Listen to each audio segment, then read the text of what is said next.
Indonesia, tanah airku, tempat aku dilahirkan.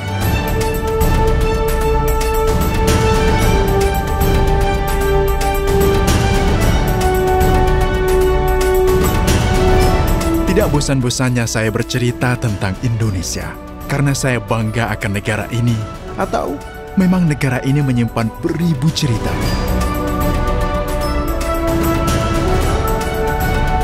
Di umur ke-77 ini, perjuangan bangsa ini tidak gampang loh.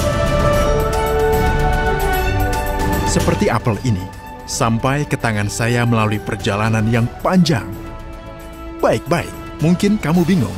Saya ceritain ya, negara ini terdiri dari banyak pulau. Sumatera, Jawa, Kalimantan, Sulawesi, Papua. Yang saya sebutkan hanya 5 pulau terbesar di Indonesia. Kita memiliki 17.000 pulau lainnya yang tersebar dari Sabang hingga Merauke. Semua terpisahkan oleh laut. Ombak dan air laut sepanjang mata memandang. Jika dipisahkan oleh laut, kita membutuhkan armada kapal yang sangat banyak untuk memindahkan manusia, logistik, bahan pangan, ternak dari satu pulau ke pulau lainnya. Bangsa yang besar ini saling bahu-membahu untuk hidup harmonis, walau dipisahkan oleh lautan yang luas. Kapal tol laut dan kapal perintis menjadi jawaban atas perpindahan manusia, bahan pangan, logistik, ternak, dan komoditas lainnya dari pulau-pulau besar hingga ke daerah tertinggal, terluar, terdepan, dan perbatasan. Di umur yang ke-77 ini, Indonesia semakin gencar mewujudkan wawasan Nusantara, dan transportasi laut menjadi salah satu sarana dalam rangka mempersatukan Indonesia yang penuh dengan keberagaman, baik keberagaman agama, suku, budaya, ras maupun bahasa. Kapal tol laut menekan disparitas harga hingga menurun drastis di barat dan timur Indonesia. Dengan terbukanya jalur transportasi laut saat ini, sejak 77 tahun merdeka, UMKM di timur Indonesia mulai memperkenalkan produk lokal untuk dipasarkan ke seluruh Indonesia. Bahkan hasil alam timur Indonesia sudah mendapat tempat dan sorotan di kancah perdagangan nasional.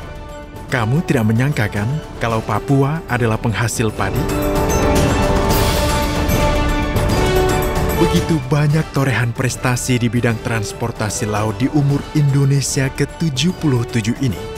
Sebut saja Port State Control Indonesia, diakui dunia internasional dengan masuknya Indonesia ke dalam whitelist Tokyo MOU yang menyebabkan pelabuhan Indonesia dikukuhkan aman dan selamat bagi pelayaran domestik maupun internasional.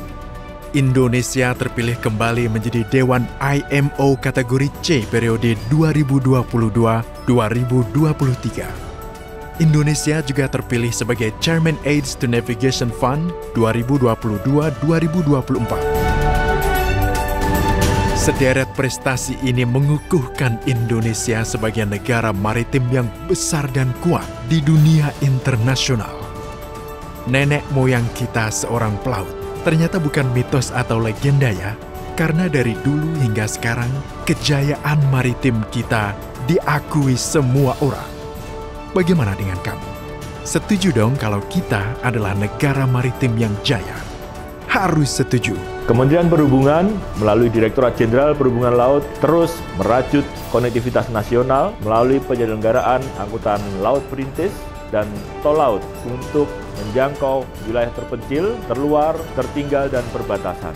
Hal tersebut tentunya sejalan dengan tema Hari Kemerdekaan Indonesia ke-77, yaitu pulih lebih cepat, bangkit lebih kuat. Dirgahayu Republik Indonesia ke-77, dengan konektivitas kita wujudkan Indonesia maju yang berdaulat, mandiri, dan berkepribadian berlandaskan gotong royong. Merdeka! Dirgahayu Republik Indonesia ke-77. Salam dari negara maritim yang besar.